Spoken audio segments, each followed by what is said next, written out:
자, 동동은 고려 가요입니다. 고려 가요고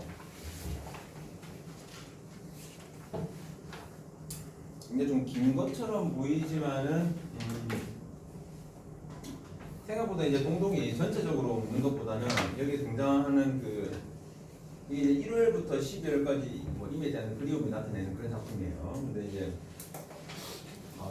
매 달마다 어떤 특징적인 부분들이 있어. 그래서 그런 부분들이 시험에 역시나 뭐 내신도 마찬가지고 여기에 많이 연결되기 때문에 이 부분들을 좀 봐두셔야 됩니다. 동동 이거 좀 중요한 작품이니까 좀 잘 봐둘게요. 자, 이 동동은 참고로 이제 북소리입니다. 북소리를 흉내낸 이제 의성어라고 보시면 되는데 1월부터 12월까지 임에 대한 그리움을 이야기해주고 있습니다. 그런데 중간중간에 보면 이제 우리가 그 매달 세시풍속이라는 게 있습니다. 세시풍속이 뭐냐면 뭐 추석, 단오 이런 명태 같은 거 있죠. 이런 어떤 풍속과 연관시켜서 화자의 어떤 정서를 나타내 주고 있습니다. 자, 이게 크게 보면 자, 이게 서사단락이 있고 그리고 이제 본사단락, 서사, 본사, 결사. 보통 우리가 이제 서사, 본사, 결사가 뭐 어렵다 생각하지 마시고 그냥 처음 중간 끝 이렇게 보시면 돼. 보통은 이렇게 이런 긴 작품들은 이렇게 이제 3단계로 나누어져 있는데 여기에서는 이 결사 단락이 없습니다. 그래서 서사와 본사 두 단락으로 이루어져 있습니다. 본사 부분이 이연인데 이연이 지금 1월에 해당됩니다. 1월 2연부터 13년까지 13년 그러니까 12월까지 뭐 임에 대한 그리움이라든지 뭐 화자의 외로움 이런 정서를 위주로 해서 지금 보여주고 있어요. 서사단락이죠. 근데 이제 제가 그 본사 단락을 지금 비워뒀단 말이죠. 본사. 그럼 본사를 비워둔 이유가 있겠지? 그지?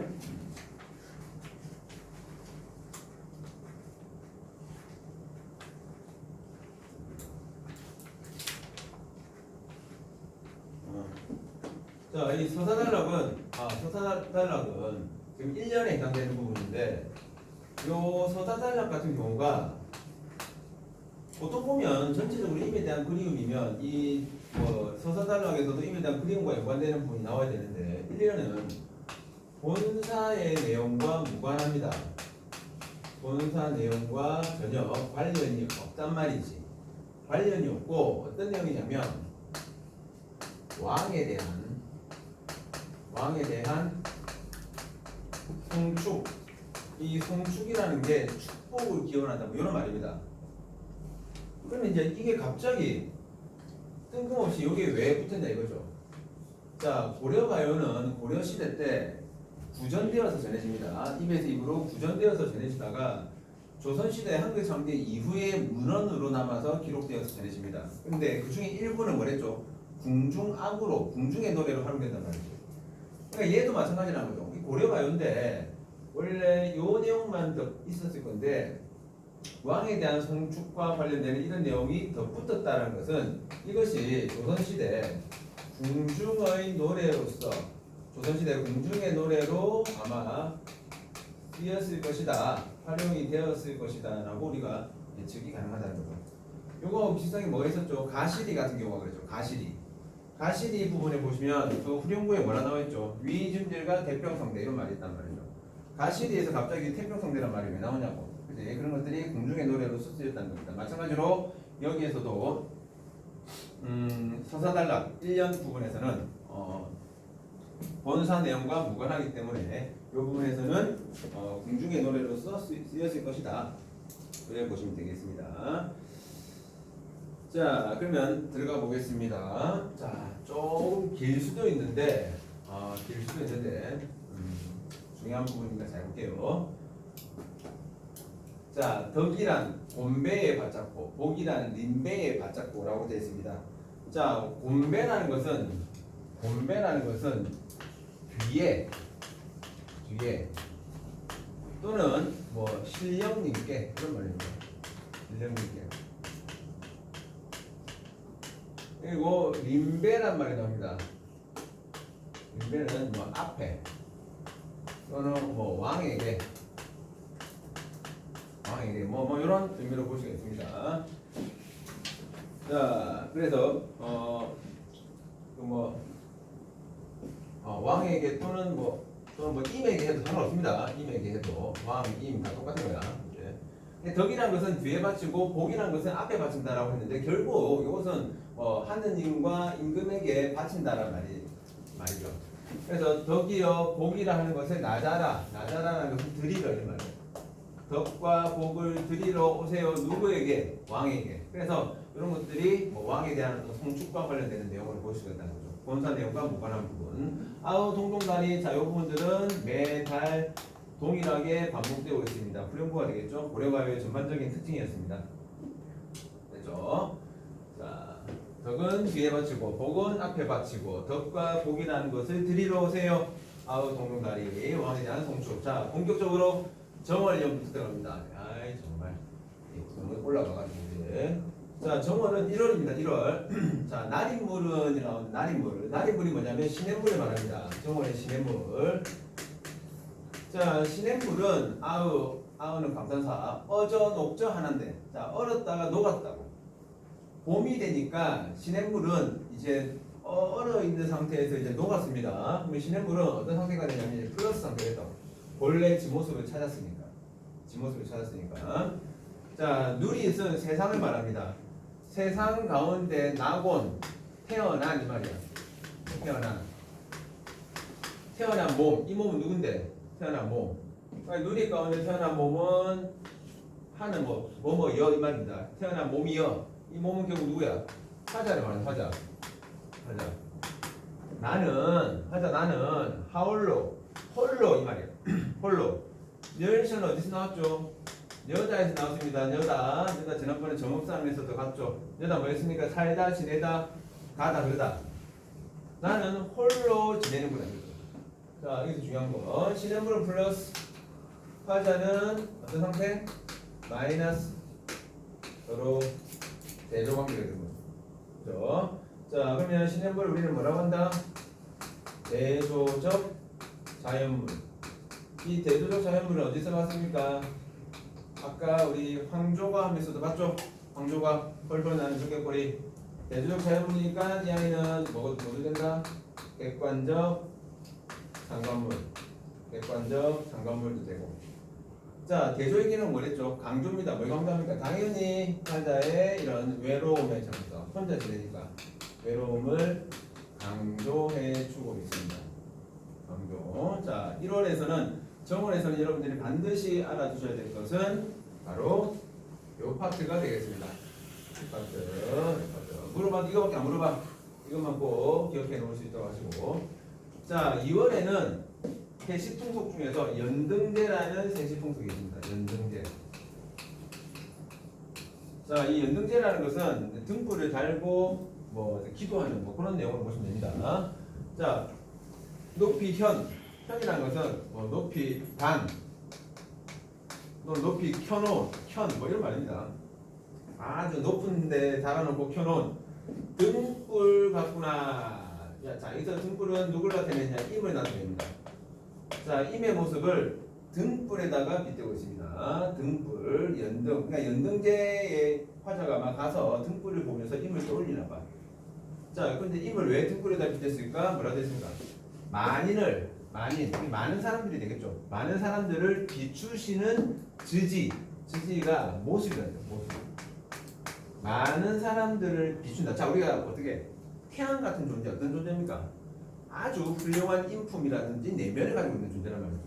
그렇다면 이 등불이라는 것은 결국 임의 어떤 모습을 예찬한다라고 봐야 되겠습니까?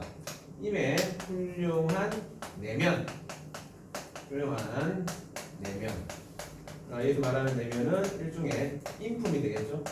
이런 인품을 예찬하는 모습으로 보시면 되겠습니다.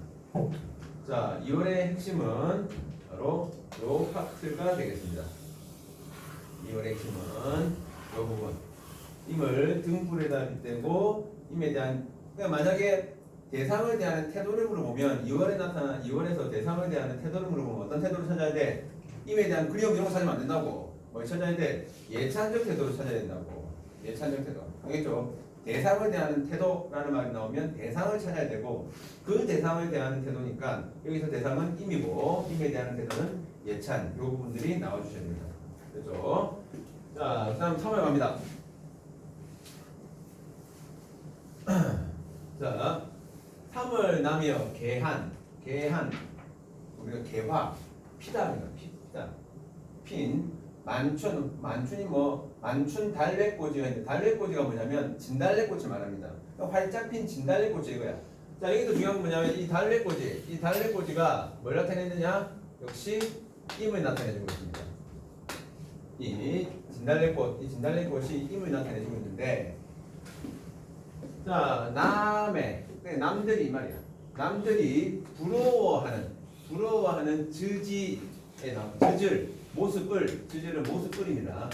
남들이 부러워하는 모습을 지니고 나셨다. 누가? 임께서. 그러면 임이 어떤 모습이야? 꽃 같은 모습. 자, 역시나 임을 뭐 하는 겁니까? 예찬하고 있다. 뭐?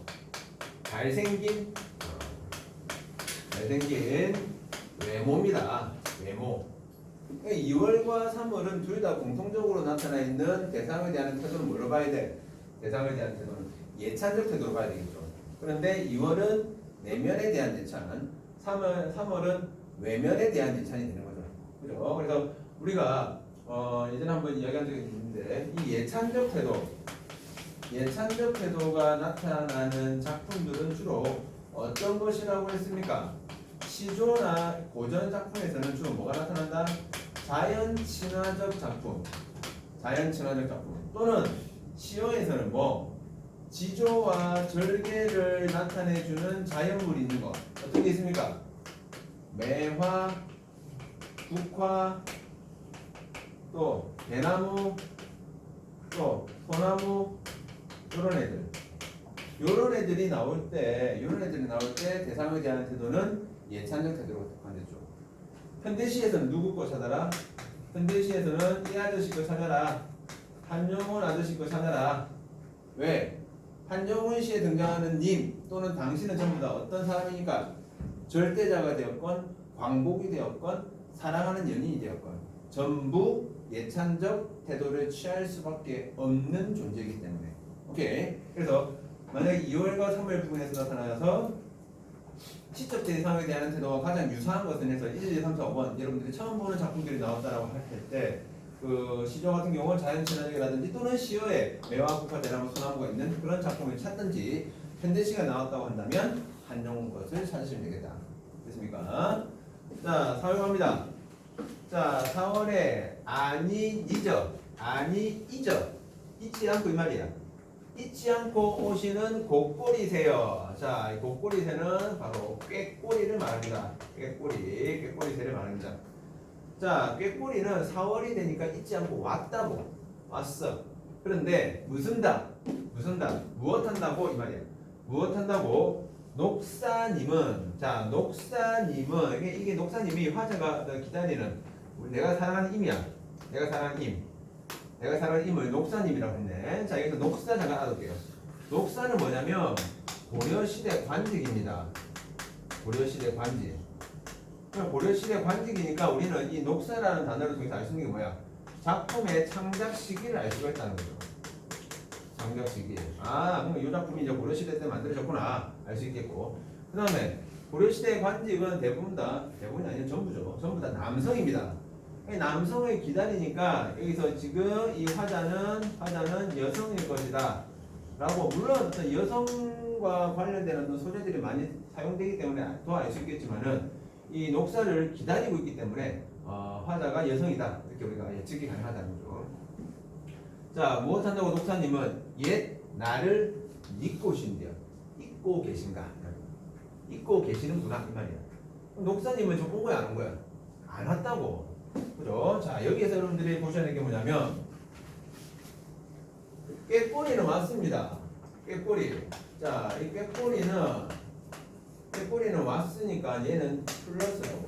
아까 위에 시냇물하고 동일한 구조입니다. 근데 뭐가 있습니까? 꾀꼬리는 왔는데 꾀꼬리하고 여기에 화자 쓰면 돼, 안 돼? 안 되죠. 여기서 녹사님입니다. 녹사님. 꾀꼬리는 왔는데 녹사님은 안 왔다고. 그래서 서로 대조관계야. 그죠? 자, 잘 들어야 돼. 2월 그냥 정월령과 1월 정월령과 4월령의 공통점은 자연물을 통해서 화자의 정서를 드러낸다. 맞습니까, 틀립니까? 맞아요. 맞아요. 자연물을 통해서 화자의 정서를 드러낸다. 맞습니다. 그런데 만약에 화자의 처지와 대조된다라고 했을 때는 4월 가면 안 됩니다. 왜? 얘는 1월 같은 경우는 화자의 처지와 대조되는 상황이 나와 있다고. 근데 여기가 화자가 마이너스가 안 되잖아. 물론 이런 대조 상황을 통해서 화자의 외로움을 부각한다라고는 말할 수 있습니다. 대조를 통해서 화자의 외로움을 부각한다고 할 수는 있겠지만은 예를 들어서 자연물과 대조되는 화자의 처지를 통해서 이렇게 나오면 안 된다고. 녹사님이 안 오잖아. 녹사님 화자가 안 온 게 아니라. 그치? 그래서 역시 꾀꼬리도 물론 대조적 자연물로 볼 수 있고 그리고 물론 객관적 상관물로도 다 볼 수 있습니다. 객관적 상관물로 다 볼 수 있는데 조심하셔야 될 부분들은 화자의 처지와 대조되는 것은 정월이지 4월은 아닙니다. 정월이지 4월은 아니라는 거. 요거 좀 초점 맞추시고 물론 여기서 4월에서 주로 묻는 것은 꾀꼬리새입니다. 잘 묻는 거죠. 요게 일단은 포인트로 보시면 되겠습니다. 요게 포인트로. 됐죠? 자, 그 다음 5월. 자, 5월 갑니다. 자, 5월 같은 경우에는 여러분들 음력 5월 5일은 뭐였죠? 단어가 있어요. 단어. 우리 세시풍속 중에서 단어라는 세시풍속이 있습니다. 자, 5월 5일에 수린날이 다음 날이 말합니다. 다음 날. 아침에 야근. 자, 야근. 즈문은 숫자 1000에 말합니다. 숫자 1000. 헬. 지옥이 아니라 년을 합쳐놓은 거. 년. 네. 천년을 장존. 오래 사실. 천년이라 오래 사실. 장존하실. 오래 사실. 천년이라 오래 사실. 약이라고 받잡노이다. 누가? 화자가 자 임에게 뭘 바친다? 약을 바친다고. 그러면 약은 뭡니까? 결국 임에게 오래 살라는 거니까 임에 대한 사랑의 상징으로 볼 수가 있겠죠? 약이라는 것은 임에 대한 사랑으로 보시면 되겠다. 졸면 안 되는데 왜 졸고 있을까? 그지?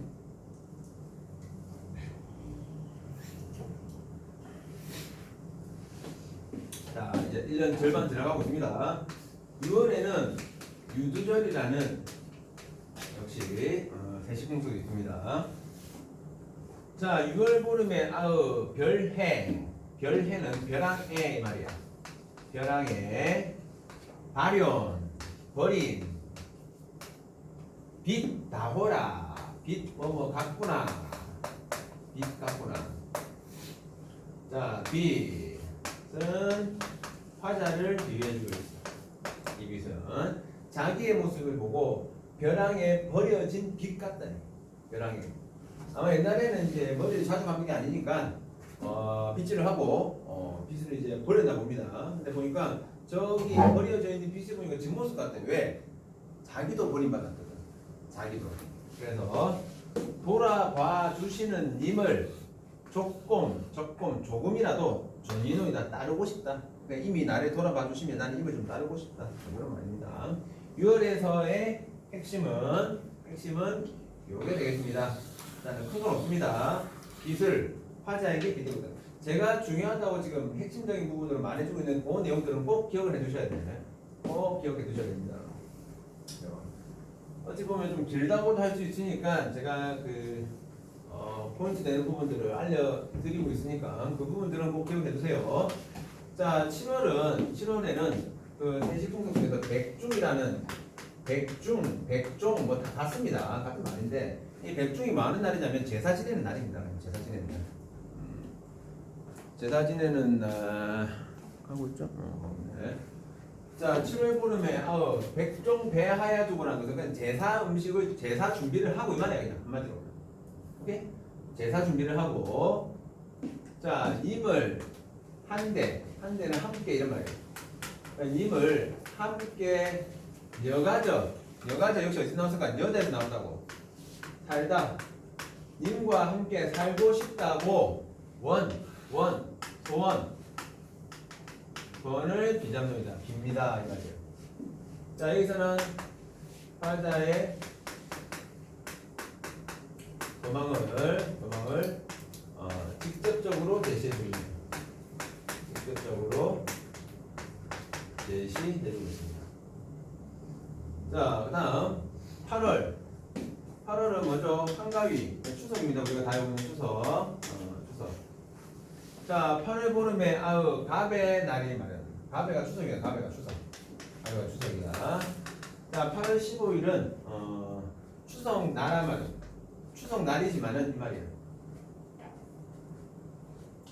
님을 모시고 지내야만 여자에서 님을 모시고 지내야만 오늘이 갑의 찬다. 추석이다. 그래. 그럼 역시나 화자는 이 추석날, 자 생각해봐. 우리가 크리스마스인데 남들은 다 연인들끼리 이렇게 막 즐겁게 지내고 있습니다. 근데 우리는 내 옆에는 연인이 없어. 그러면 원래도 외로웠겠지만은 크리스마스 날 더 외롭겠지? 마찬가지로 이 갑의 날에 화자는 더 외로움이 뭐하고 있는 거다? 심화되고 있다 보시면 되겠죠. 남들 다 즐기는 추석인데 나는 이미 없어. 이미 없으니까 나는 더 외롭다는 거죠. 그래서 님과 함께 지내야지 진정한 추석이 된다. 이렇게 이야기를 하는 겁니다. 자, 그 다음 9월. 다 끝나가요. 조금만 참으세요. 자, 9월 9일이라고 되어 있습니다. 9월에는 어떤 날이 있느냐? 중앙절이라는 세시풍습이 있습니다. 중앙절. 자, 이 중앙절이라는 것은 국화를 가지고 국화꽃이죠. 국화꽃. 원래는 중국 풍습인가 그런데 이 국화꽃을 가지고 술도 해먹고 뭐 전도 해먹고 막 이런 게 있습니다. 진짜 먹고 이런 게. 자, 그래서 9월 9일에 약이라고 먹는 황화. 이 황화가 뭡니까? 이게 국화예요, 국화. 노란꽃. 자, 이 꽃이 말이야. 국화꽃이 집 안에 드니, 집 안에만 있으니 말이죠. 국화꽃이 집 안에만 있으니 세셔라는 건 초가를 말이야, 초가. 세셔 가만하여라. 조용하구나. 자, 그러니까 원래대로 한다면 이 국가꽃이 가지고 파티 준비를 해야 되니까 굉장히 시끌벅적하겠죠. 근데 이미 없는 상황에서는 파티할 필요가 없는 거야. 그러니까 집안에만 가만히 있는 거예요. 국가꽃 그대로 심어두면 그대로 있는 거야. 그러니까 집안이 조용하다는 거죠. 그렇다면 여기에서는 조심해야 될 게 뭐냐면 역시나 이 황화의 역할을 물어본다면 화자의 뭐야? 외로움을 심화시켜주는 그런 역할을 하는데 조심하셔야 될 거. 만약에 시조에서 국화가 나왔다 이거야. 시조에서 국화는 뭐였습니까? 아까 이야기했지만은 지조와 절개였죠. 지조와 절개. 문제는 어떻게 나오겠나? 문제는 네모박스 고기를 주고 시조 하나가 나온 거야. 시조 하나에 이제 국화꽃이 있다 합시다. 그러면 저기 있는 황화 A 여기를 뭐 B라고 했을 때, 자 A와 B를 비교했을 때 적절한 것은 적절하지 않은 것은 이런 식의 문제. 오케이?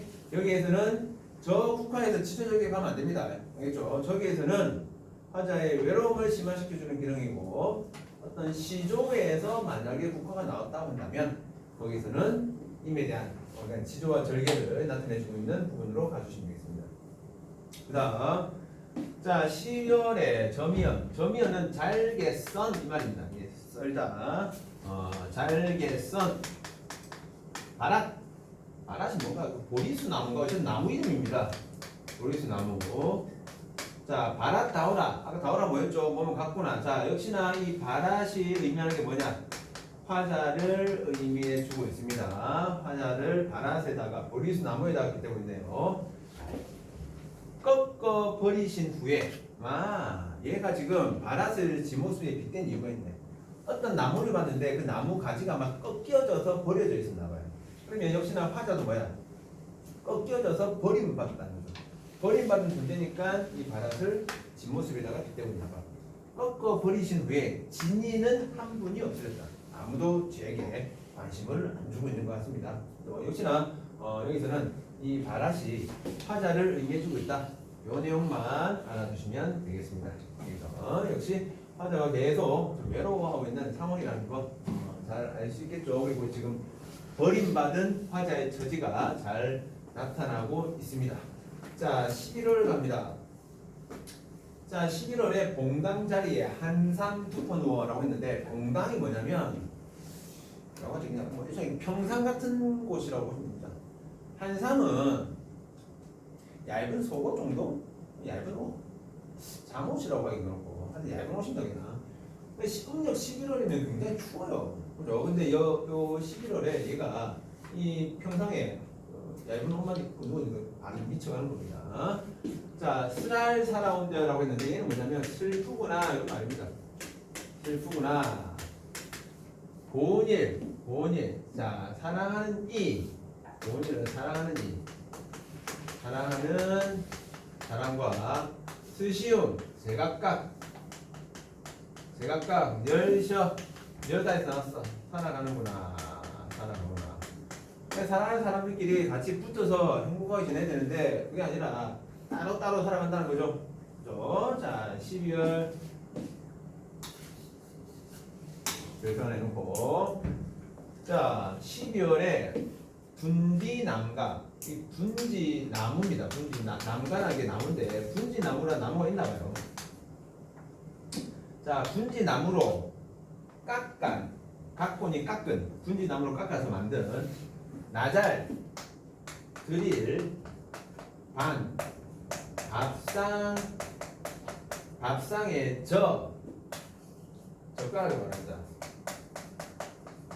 자, 분지나무로 깎아서 드릴, 밥상 위에 젓가락 깎고 난 거야. 다시 분지나무로 깎아서 만든 밥상 위에 있는 젓가락 같다고 뒷모습이. 이 저가 누구냐면 화자의 모습을 말합니다. 젓가락 같다. 님이 여기 아니죠. 님의 이 말이야. 님 앞에 들어서 젓가락에 들어서 어리노니 뭐 가지런하게 놓은 이 말이야. 님 앞에 들어서 가지런히 놓았는데 왜? 님 보고 드시라고 젓가락을 가지런히 놨는데 손이 가져다가 누르셨나이다. 자, 이 젓가락을 님한테 줬어. 근데 손이라는 것은 이거야. 여기가 손인데 원래는 손인데 이게 올라가서 손이 이렇게 적은 겁니다. 여기서 말하는 손은 누구냐? 다른 사람이라는 거죠. 그럼 결국은 이 손이 뭐가 되는 거야? 일종의 사랑의 장애물로 볼 수가 있다. 꼭 기억해 주세요. 손, 사랑이다. 아마 이런 거겠죠. 결국 이 여자가 뭐 다른 남자에게 결국 시집을 가게 되었다든지, 결국 두 사람의 사랑이 뭐 이루어지지 않았다라고 보시면 되겠습니다. 자, 정리해 보세요. 자, 정월령에서는 맨 처음에 1년 서사달랑에서는 본사 내용과 무관하다. 임에 대한 본사 내용과 무관하고 왕에 대한 송축이 있다. 조선시대 궁중왕으로 쓰였다는 거 포인트. 그리고 1월에는 시냇물과 화자의 처지를 대비시키면서 화자의 정서를 부각시키고 있다. 시냇물이 대조력자의 흐름을 객관에 가까웁니다. 2월과 3월에서는 임의 모습을 예찬 빗대고 있는 게 있었죠. 2월에서는 등불, 3월에서는 진달래꽃. 둘 다 임에 대한 예찬적 태도를 취하고 있었다. 4월에서는 고꾸리새와 그리고 임의 태도를 서로 대조시킴으로 해서 화자의 외로움을 부각하고 있었다. 5월에서는 임에 대한 사랑을 다짐하고 있는 부분, 약을 받는다고 했으니까. 6월에서는 빛, 화자의 처지를 나타내주고 있다. 버림받았다. 7월에서는 화자의 소망을 직접적으로 제시해주고 있더라. 8월에서는 추석이지만은 화자의 외로움은 더 심화되고 있더라. 9월에서는 황화라는 것은 화자의 외로움을 부각시켜주고 있는 건데 시조에서 나와 있는 국화라는 것은 지조와 절기를 담아내고 있더라. 10월에서는 바랏, 보리수나무가 화자의 처지를 나타내주고 있더라. 11월 패스, 12월에서는 젓가락 같은 경우가 화자고 손이라는 것은 사랑의 장애물, 다른 사람을 의미한다. 이 정도까지만 기억하시면 됩니다. 오케이?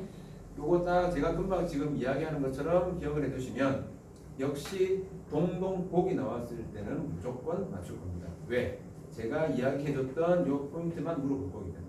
물론 전체적으로 어느 거에 대략적인 해석은 돼야 됩니다. 해석은 돼야 되는데 금방 이야기했던 요 포인트들은 꼭 기억을 하셔야 돼요. 요 포인트들은 꼭 기억하셔야 됩니다. 아시겠죠? 자, 여기 보시면 주제는 임에 대한 성축과 연모의 정의라고 되어 있습니다. 분절체 형식으로 서서 본사고 분절체가 뭐였죠? 고려가요의 특징 중 하나죠. 분절체 같은 말 뭐였나? 절이랑 같은 말, 분연, 분장 다 같은 말입니다. 분절체, 분연체, 분장체 다 같은 말로 보시면 되겠고, 우리나라 특징은 월령체.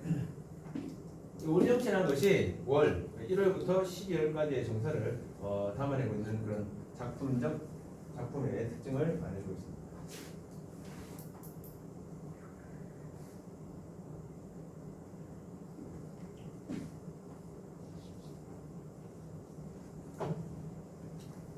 재밌죠? 재미없지 뭐. 아마 앞으로 막 계속 볼 겁니다. 자주 볼 겁니다.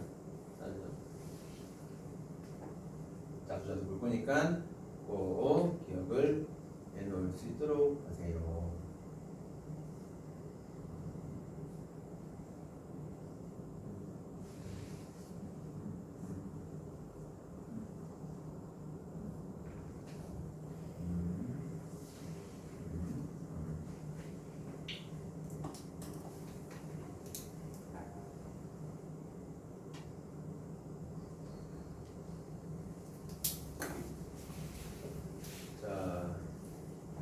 정리 다 되신 분들은 잠깐만요. 정리 다 했습니까? 정리 다 했습니까? 다른 친구들은 그 밑에 보면 작품과 관련된 내용 있죠. 작품과 관련된 내용에 요거 하나 좀 적어주겠습니다. 요거 작품과 관련된 내용 부분에다가 요 부분까지 같이 요거만 하면 됩니다. 정학유라는 사람의 농가 월령가라는 작품이 있죠. 농가 월령가. 참고로 이 농가 월령가는 장르로 따지면 가사 장르입니다. 가사 장르는 참고로 이제 조선시대 문학 중에 하나입니다. 조선시대 문학 종류 중에 하나인데, 이게 왜 중요하냐면 이 농가 월령가도 보다시피 1년 동안에 뭔가 해야 될 거예요. 1월부터 12월까지 뭔가 이야기가 나와져 있단 말이죠. 그렇죠? 그래서 농가의 1년 행사와 세시풍속 이런 것들이 나와주고 있습니다. 그리고 이거 자, 공통점은 이 동동과의 공통점은 월령체 문학 작품이라는 부분은 공통점입니다. 차이점은 얘는 동동은 개인적 감성, 그리고 얘는 교훈성을 목적으로 합니다. 목적 문학의 성격이 강하다. 여기다가 목적 문학 성격이 강하다. 여기다가 정보 전달적 성격.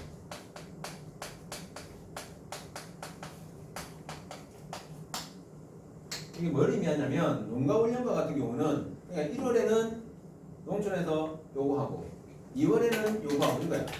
농민들한테 매 달마다 농촌에서 해야 할 일에 대한 정보를 전달해 주고 있다는 거죠. 그러니까 특별한 어떤 감정이라든지 이런 것들은 따로 없습니다. 정서라든지. 그죠? 역시 동동을 전체적으로 물어볼 때 농가훈련가의 일부를 제시해주고 이 농가훈련가와 어떤 보기를 농가훈련가라고 했을 때 보기의 작품과 윗글을 서로 비교했을 때 적절한 것은 적절하지 않은 것은 이런 식으로 잘 읽는다는 거죠. 그래서 이 부분들까지만 정리가 된 친구들은 그다음 모의고사 부분을 보도록 하겠습니다.